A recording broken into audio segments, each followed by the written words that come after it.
Hello, all you beautiful people. Welcome back to League Unlock. Eric and Mark here with you guys, hanging out as always as we continue to deep dive through the off-season madness. And the past couple of days, it's been all about SKT and all about SKT's complete rebuild.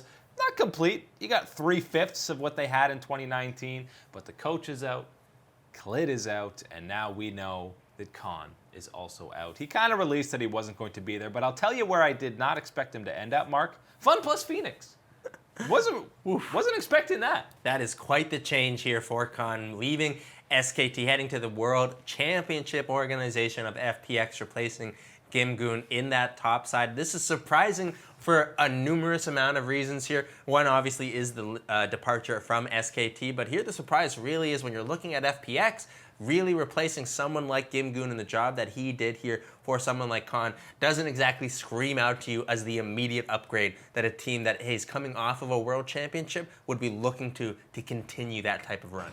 And here's the thing, people are already saying they're not the same play style at all. Khan and Gimgoon. Gimgoon was left alone to fend for himself. He had some terrible laning numbers at Worlds, but that was because Chen is basically abandoning him. Good luck up there. Doesn't matter what the matchup is. I'm hanging out mid with Doinb, and I'm going bot to help LWX. If that same team play style carries over to Khan, he's going to have some 0-6 games because he's being hyper-aggressive on Quinn regardless. We have seen it with Khan many times that if you say, well, if you just kind of stayed under turret a little bit more, and no, that doesn't work for Khan. See, you got to understand that that's not how he will play whatsoever here. And that's kind of exactly how Gimgoon played to the strengths here for FPX, is he would get shoved in a lot of the times here in those matchups. He would play something like a Gangplank here that could farm up, kleptomancy, things like that, get to that even amount of gold that he needed to be to get those items and be effective in the team fights.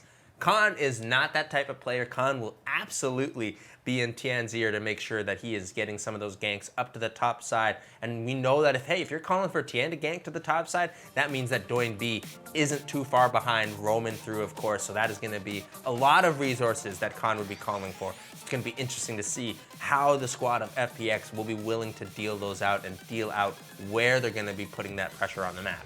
And I still think this is going to be an actual sizable upgrade for them. I think it's hard to argue that Khan wasn't better than Gimgoon, not just at Worlds, but kind of overall of 2019. He was one of SKT's best performing members, and the meta seems like it's still going to be not tanks in the top lane, and we've seen even Doinb throughout Worlds and all of 2019. The man's playing Malphite, Nautilus, Scion. You don't need Khan to be on the tank. You don't need a tank. Give him Lucian, give him Quinn, give him these carries, and I think if FunPlus has to adopt their playstyle a little bit to bring in a third carry lane, that's only going to make this team better, assuming they can adapt to it. But I think Tian is more than capable of giving topside some love. Right, when you looked at FPX and you were saying, who were the big performance guys? Who were the guys that were really carrying? It was the combination of Tian, Doinb, and LWX. And that's not taking away the contributions that someone like Gimgoon was absolutely making to the team, but he wasn't really giving you, aside from maybe one or two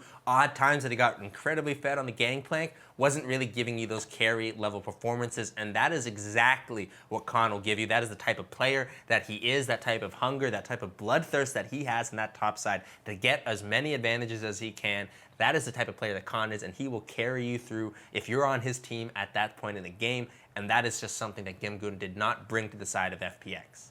With Khan in this lineup and the 4 other members remaining the same from that Worlds run, they're the favorites for LPL Spring, regardless of what RNG's final roster is. Even if Jackie Love ends up staying on IG, FunPlus, they got to be the favorites. They're the defending world champions, and they just came off smurfing 2 splits in a row in the LPL.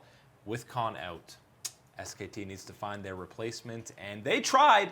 Believe me, they tried to get the Shy from IG. It was reported that they were offering the biggest buyout in the history of League of Legends to get him, but IG finally said, you know what, now I think we'll keep the best top laner in the world on our team. SKT ends up replacing Khan with Roach from Gen G.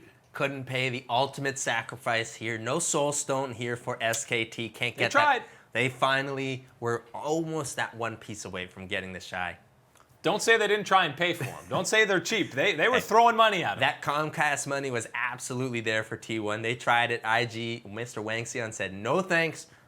SKT turns away and says, okay, Roach, you're up next here, and this is the choice here. Roach is the choice here from Coach Kim is the important thing to think about here when you're talking about this one. And again, as we mentioned when we talked about Coach Kim, the big thing here is he has been known for developing top lane talent into being those monsters, into being players like the Shy, Nagari, Khan, Cuvee. That is an incredibly impressive list of some of the best top lane talent that we've ever seen in the history of League of Legends, and this is the guy that he wants here. Roach, we have seen a certain amount of potential with him before on Gen G, but this is not exactly that type of superstar name that I think a lot of people would have wanted for T1 to get here. But I'm telling you, and I'm preaching that patience again, have the patience here in Coach Kim and who he wanted, because this is the guy. And how about that for a vote of confidence? You bring in a new head coach, who do you want in the top lane? I want this guy. Sure, we'll bring him in. And Roach, you might not remember much of him from summer. He only played 4 games in the entire split, and that was split between mid and top. That was kind of when the roster a lot going on with Gen G was at going that time. on. They brought in Rich, former Heroes of the Storm player. They had Cuvee going top. They had 2 top laners playing both solo lanes. Roach is still only 20 years old. You don't have that much to go off of from the stage games in summer. 3 of the games were on Aatrox. But obviously, Coach Kim has much more games that he's seen from him. He played in the spring split and obviously any scrims that Damwon had against him. So he obviously sees the potential and he sees something in him. But initial first glance, if you're a fan of SKT, you had Khan and Clid. Now you have Roach and Cuz.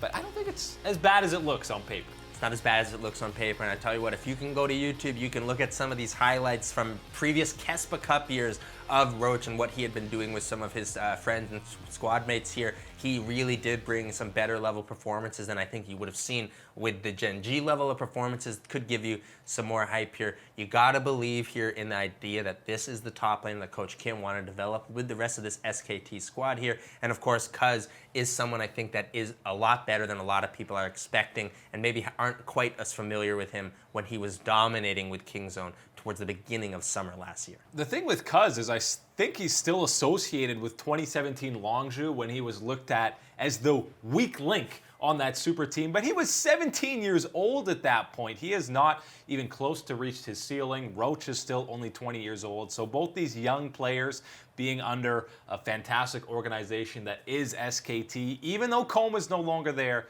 like you said, we've seen Kim develop this young talent time and time again. So it is a downgrade for SKT heading into 2020, but I don't think at all it's time to panic. This is still going to be a main contender for an LCK title in 2020.